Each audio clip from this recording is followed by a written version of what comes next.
तो स्वागत है आपका पाठशाला में। आज हम देखने वाले हैं न्यूमेरिकल ऑन मीटर ब्रिज। ये बेसिकली आपका बुक का एग्जाम्पल 3.9 है, तो इसको पहले एक बार समझते हैं। तो बोला है in a metre bridge a null point is found to be at a distance 33.7। तो कोई भी एक मीटर ब्रिज था, तो कोई भी एक मीटर ब्रिज हम बना लेंगे। तो हमें पता है मीटर ब्रिज में यहाँ एक रेजिस्टेंस होता है जो हमें नहीं पता होता है, यहाँ एक शंट लगा होता है जो हमें पता होता है, और ऐसा घूम के आ जाता है। डन है। यहाँ पे क्या होता है, एक 100 मीटर का लेंथ होता है, यहाँ पे गैल्वेनोमीटर लगा होता है, और इसको हम लोग कोई भी एक पॉइंट पे रखते हैं, और यहाँ पे गैल्वेनोमीटर से करंट कितना 0 आना चाहिए, तब ये बैलेंस्ड व्हीटस्टोन ब्रिज के जैसा बिहेव करेगा। तो उन्होंने देखा, तो उनको मिला कि एक मीटर ब्रिज में नल पॉइंट कितने में मिल रहा है, 33.7 सेंटीमीटर में मिल रहा है, 33.7 सेंटीमीटर में मिल रहा है। यहाँ तक बातें क्लियर है। डन। तो अगर ए वाला पार्ट आपका 33.7 है, डन है, अगर ए वाला पार्ट आपका 33.7 है, तो ए वाला पार्ट कितना होगा, दैट इज 100 माइनस 33.7। यहाँ तक बातें क्लियर। डन है। अब देखो, एज इट इज़ बैलेंस्ड, ये क्या है आपका बैलेंस्ड है, तो हम क्या लिख सकते हैं, आर डिवाइडेड बाई, अब देखो कहानी याद है आपको ना, जब मैंने डेरिवेशन करवाया था तो वहाँ पे रो कट गया था, एल खाली बचा था और ए कट गया था, तो यहाँ पे कितना आएगा 33.7 centimetre is equal to S divided by 100 minus 33.7 centimetre. यहाँ तक बातें क्लियर।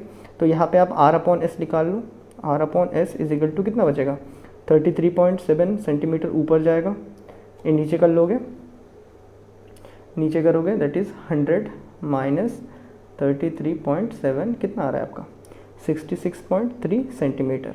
अब बोलो सेंटीमीटर आपका ऐसा यूनिट में नहीं है ना, इसको अगर तुम कन्वर्ट करते हो तब भी रेशियो के फॉर्म में कट के निकल जाएगा। ठीक है, मैं एक करके दिखाता हूँ तुमको। देखो 33.7 इसको तुम मीटर में कन्वर्ट करना चाहते हो, तो सेंटीमीटर से मीटर जाएगा कितना 10 टू द पावर कितने सेंटीमीटर में, देखो यार 100 सेंटीमीटर में 100 सेंटीमीटर में 1 मीटर होता है, 1 मीटर होता है। तो 1 सेंटीमीटर में कितना मीटर होगा 100, ये आपका 100 सेंटीमीटर 1 मीटर बनाता है, तो 1 सेंटीमीटर कितना बनाएगा 1/100 मीटर बनाएगा। डन है। या फिर 1 centimetre is equal to 10 to the power -2 metre भी लिखते हैं। तो यहाँ पे तुम अगर कन्वर्ट करते हो 10 to the power -2 metre divided by, इसको भी अगर मीटर में कन्वर्ट करते हो 3 × 10 टू द पावर -2 मीटर, तो फिर भी ये दोनों कटने ही वाले हैं। डन है।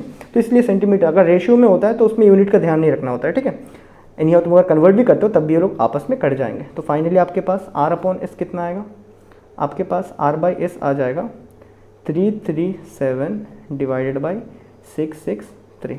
यहाँ तक बातें क्लियर। तो ये हमने निकाल लिया। अब क्वेश्चन को आगे पढ़ते हैं। अब हमें क्वेश्चन में आगे बोल रहा है कि इतने में मिला था। ठीक है, if now a resistance of 12 ohm is connected with S, या फिर शंट के साथ अभी कितना ओम का रेजिस्टेंस कनेक्ट कर दिया उन्होंने, 12 ओम का कनेक्ट कर दिया, तो उनके पास दूसरा वैल्यू पे कनेक्टेड, देन क्वेश्चन इनकम्प्लीट है। जब इसको हम लोग शंट के साथ कनेक्ट कर रहे थे तो तब हमें मिल रहा था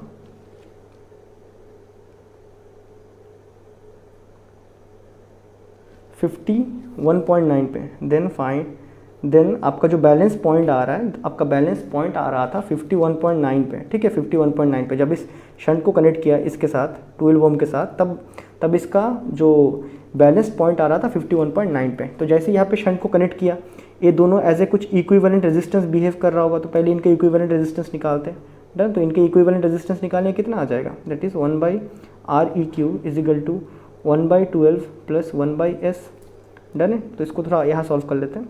सो 1/REQ is equal to, divide करेंगे तो 12 इंटू एस आ रहा है, एस यहाँ क्रॉस मल्टीप्लाई एस 12 जाके वहाँ प्लस 12। डन है। यहाँ तक बातें क्लियर।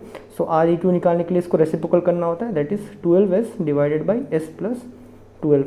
मतलब अब ये सर्किट कुछ ऐसा बिहेव कर रहा है आपका, यहाँ पे R लगा पड़ा है। डन। यहाँ पे R इक्विवेलेंट के जैसा बिहेव हो रहा है शंट के साथ, वो भी कितने में, that is 12S divided by S plus 12 जैसा बिहेव कर रहा है। डन। अभी बैलेंस पॉइंट कितने में आया आपका, अभी ये जो गैल्वेनोमीटर बैलेंस कर रहा है, दैट इज़ गैल्वेनोमीटर में से करंट 0 आ रहा है, कितने पॉइंट में दिखा रहा है 51.9 सेंटीमीटर पे दिखा रहा है। तो बाकी बचा हुआ कितना रहेगा, दैट इज़ 100 माइनस 51.9 सेंटीमीटर। तो यहाँ भी वही फंडा लगाते हैं, that is R divided by 51.9 centimetre is equal to, equivalent कितना दिखा रहा है यहाँ पे 12S divided by S plus 12 divided by, यहाँ माइनस करके डायरेक्टली लिख दे रहा हूँ, ठीक है। यहाँ पे मैं 100 से माइनस करके डायरेक्ट लिख दे रहा हूँ, डन। दैट इज़ ए वाला पार्ट में आएगा आपका 100 माइनस 51.9, दैट इज़ आपका 48.1। यहाँ तक बात है क्लियर। अब देखो, अब r इसको इसके नीचे ला रहा हूँ, ये पूरा टर्म को नीचे ला रहा हूँ, that is 12s divided by s plus 12 is equal to आपका 50, ये ऊपर जाएगा, दैट इज़ 51.9 48.1।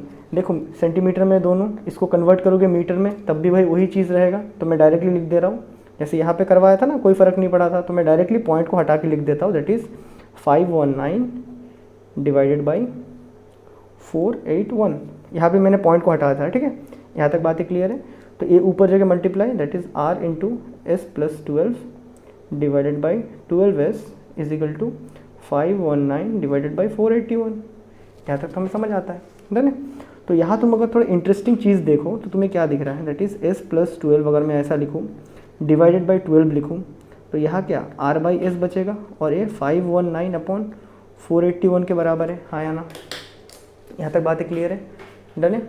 तो अभी देखो यहाँ पे r बाई एस का वैल्यू हमारे पास ऑलरेडी पता है, कितना है 33 दिख रहा है ना, ये वैल्यू हमें ऑलरेडी पता है। हमने यहाँ पे r बाई एस निकाला था, कितना निकाला था हमने r बाई एस, लिख लेते हैं एक बार। r बाई एस हमने निकाला था बेसिकली आपका 337, कितना 337 डिवाइडेड बाई 663, ये हमने ऑलरेडी निकाला था r बाई एस।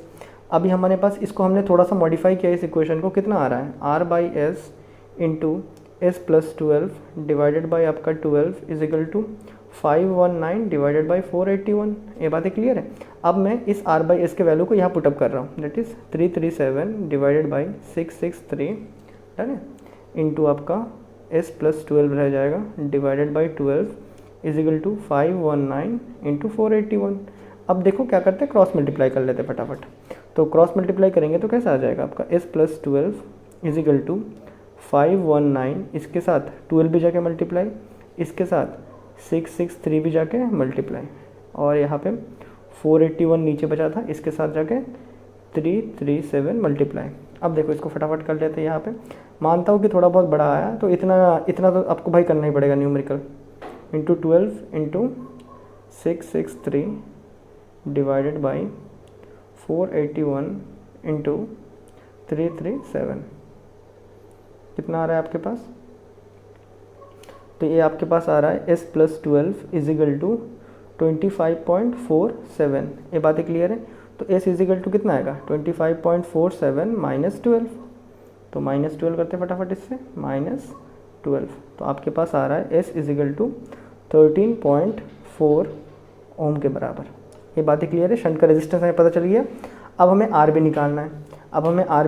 तो r निकालने के लिए हम क्या कर लेंगे, r निकालने के लिए देखो, r निकालने के लिए कोई भी क्वेश्चन में वैल्यू पुट करता हूँ। जैसे यहाँ पे r बाई एस ऑलरेडी आया था ना, r बाई एस कितना a आया था, शंट का वैल्यू तुम्हें पता चल गया, तो यहाँ से निकाल लो।